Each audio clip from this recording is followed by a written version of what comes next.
루카가 전한 거룩한 복음입니다.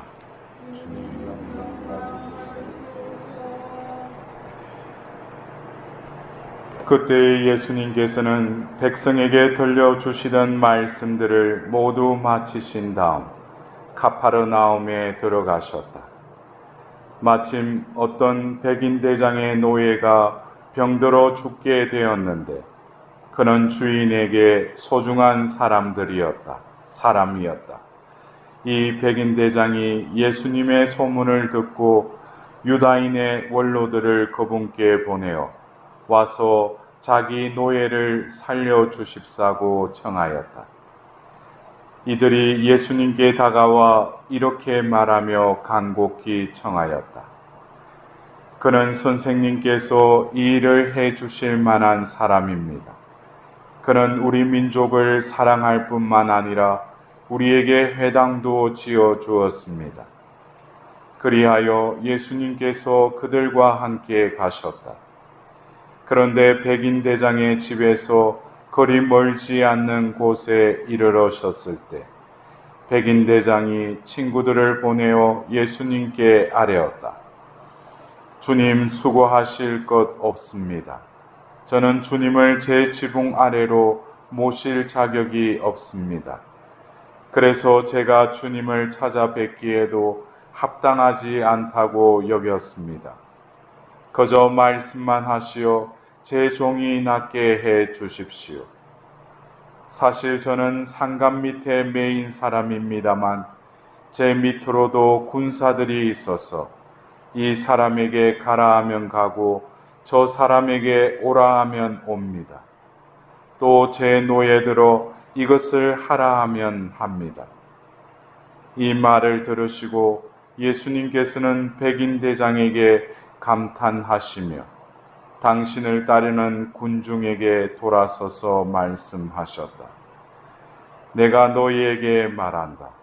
나는 이스라엘에서 이런 믿음을 본 일이 없다. 심부름 왔던 이들이 집에 돌아가 보니 노예는 이미 건강한 몸이 되어 있었다. 주님의 말씀입니다.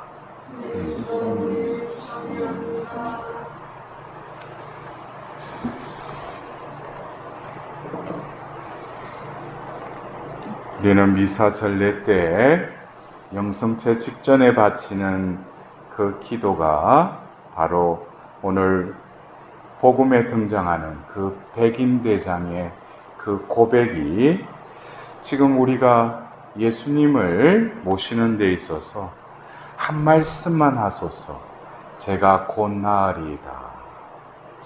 이 백인 대장은 자기가 낫기를 원한 게 아니죠.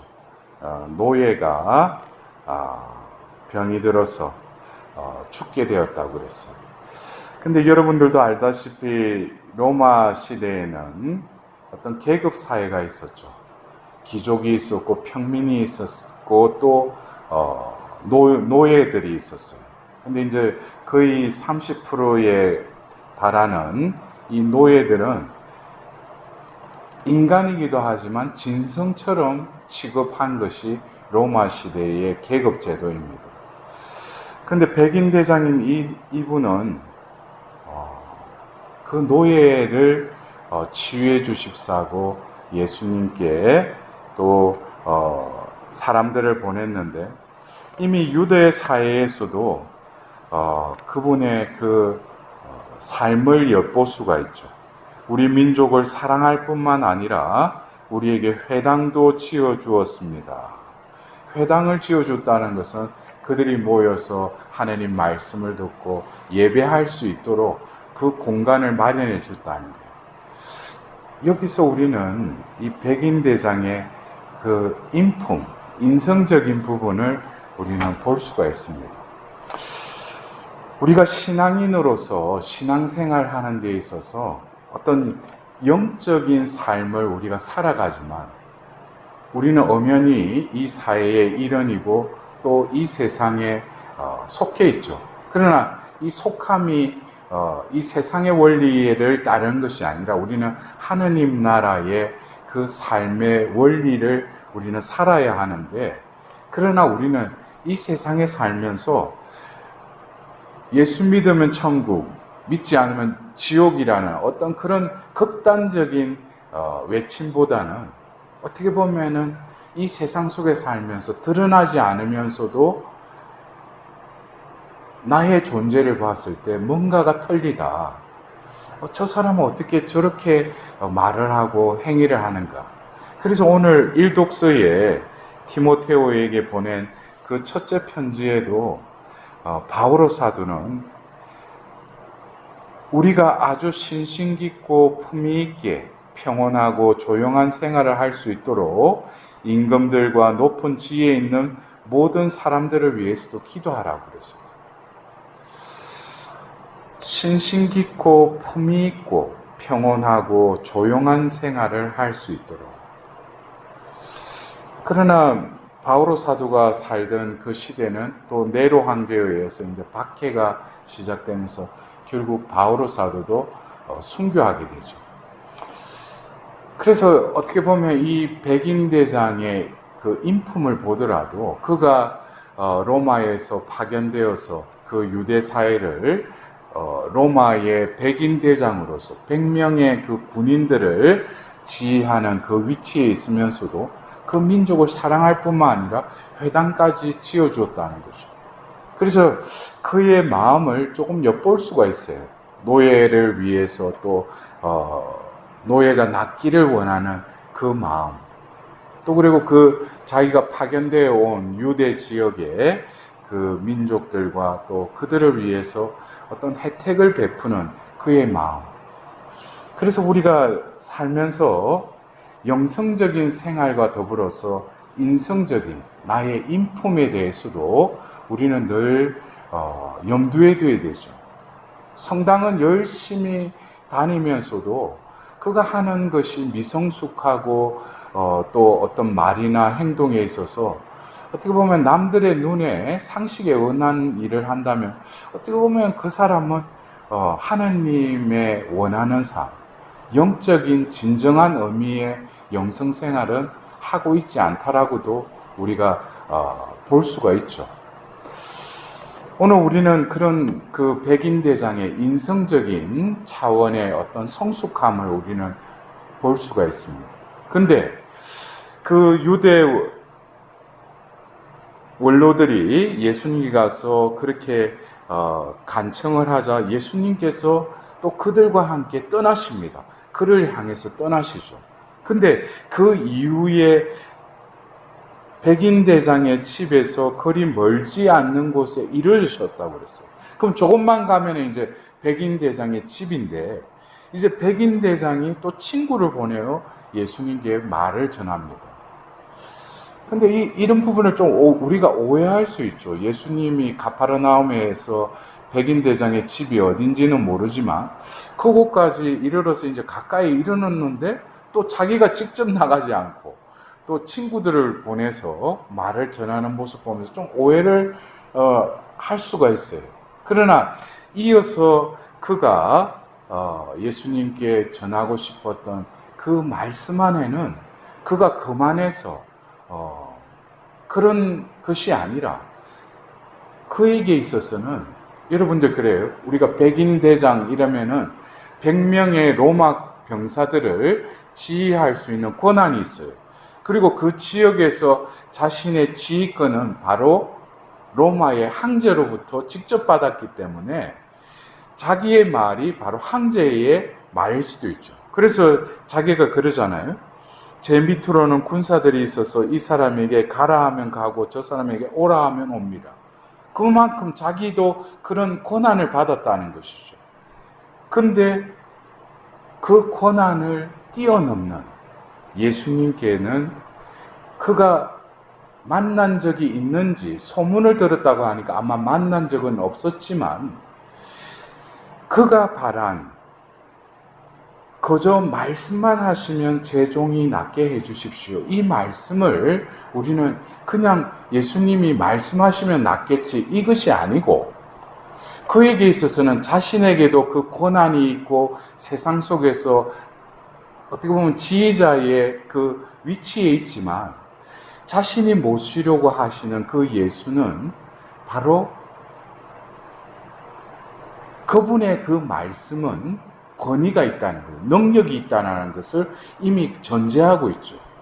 그리고 자신이 어떤 명령과 복종을 또 하라고 할 때 그들은 당연시 복종을 하듯이 자신이 그 모실 그 예수님은 바로 말씀이 사람이 되시어 이 땅에 오신 바로 메시아이심을 그는 이 복음에서는 나와 있지 않지만 우리가 생각할 때 그렇죠. 우리가 신앙생활 할 때 어떤 때 사제가 지나가고 그러면 아픈 사람이 있으면 가서 손을 좀 얹어달라고 좀 기도해달라고 또 그리고 우리가 기도를 할 때도 하느님께 뭔가를 응답해달라고 우리가 간절히 기도하는 우리의 그 열의가 있을 때 하나님께서 들어주신다라고 생각을 하지 않습니까? 근데 너무나 간단히 한 말씀만 하시면 제 종이 낫게 되리라는 것이죠.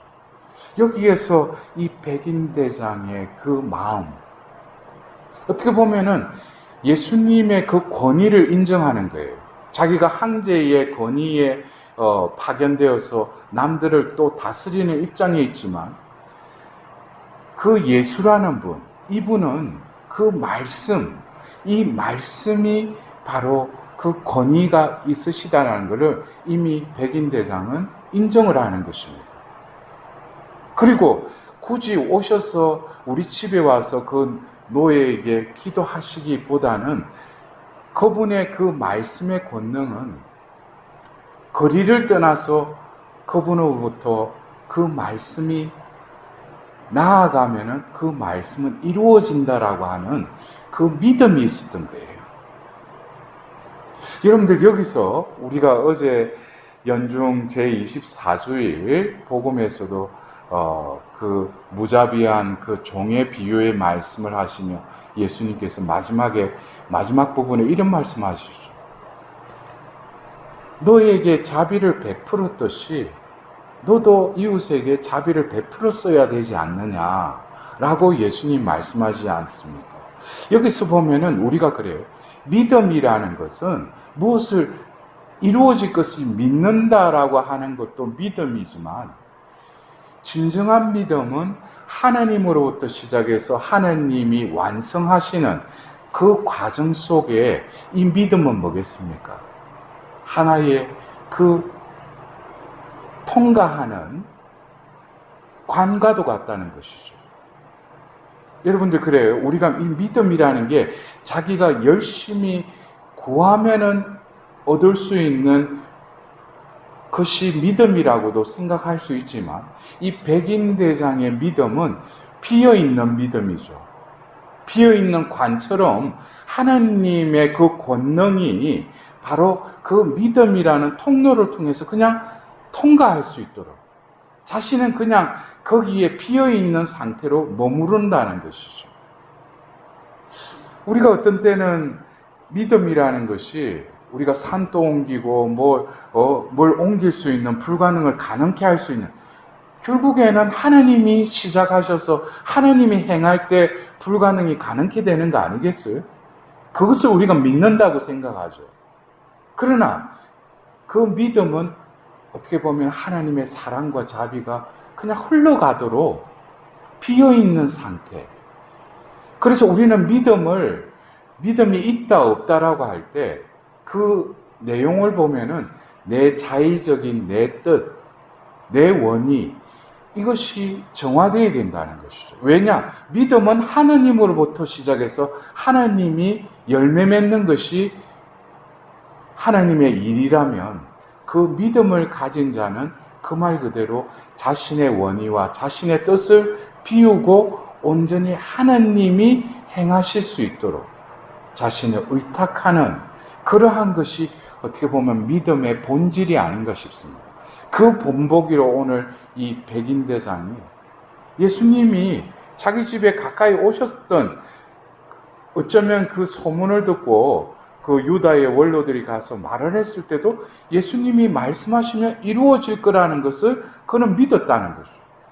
그래서 우리는 얼마만큼 이 믿음이라는 것을 내가 기도를 하면 하나님께서 들어주신다라는 그런 내 위주의 믿음이 아니라, 믿음이라는 것은 하나님이 시작해서 하나님이 마칠 수 있도록 나는 그냥 온전히 의탁하고 비어있는 깨끗한 관이 될 때 그 하나님의 그 권능의 은총이 흘러간다는 것이죠. 나의 믿음을 통해서. 이것은 어떻게 보면은 차원이 다른 것이죠. 그래서 우리가 진정으로 믿음이 있다라는 것은 가장 중요한 것은 뭐겠어요? 주님 앞에 우리가 머물러야죠. 왜? 우리가 이를테면은 수원지에 깨끗한 물이 가정집의 수도꼭지에 전달이 되려면은 그 보이지 않는 하수도나 상수도를 통해서 물이 흐를 거 아니에요. 그러나 우리가 그 관이 시간이 지나면 안에 녹이 슬고 부식이 된다면은 아무리 수원지에 있는 깨끗한 물도 그것을 통과하면서 녹물이 되겠죠. 그러다 보면은 수도꼭지를 틀면은 녹물이 나오죠. 중요한 것은 우리 눈에는 보이지 않아요. 하수도 같은 경우에는. 그러나 중요한 것은 그 통과하는 그 관이 얼마나 비어 있을 뿐만 아니라 깨끗한가에 따라서 원래의 그 원천지로부터 오는 물이 깨끗한 물로 수도꼭지를 틀 때 나오듯이 하나님이 시작하시고 하나님이 마칠 수 있는, 그것이 어떻게 보면 믿음의 그 무기라는 것이죠.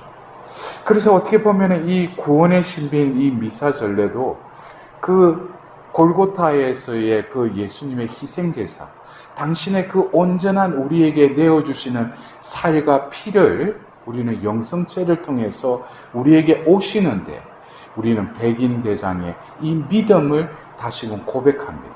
이것은 뭐겠어요?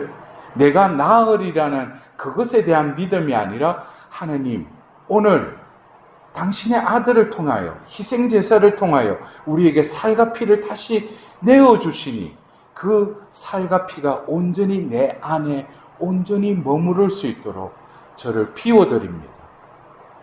그럴 때 우리는 영성체를 통해서 바로 우리 안에 임하시는 그 예수님의 그 살과 피로 우리의 존재를 다시금 회복해 주실 것입니다. 오늘도 우리와 함께 하시며 우리에게 그 믿음의 성장을 이 백인대장을 통하여 보게 하시는 그 하나님께 우리도 그 믿음이라는 것이 무엇이 이루어지기를 바라는 것이 아니라, 하나님이 시작하신 일이 당신의 때에 맞춰서 온전히 당신의 그 뜻대로 이루어지기만을 바랄 뿐이라는 그 비어있는 마음으로 온전히 주님께 의탁하는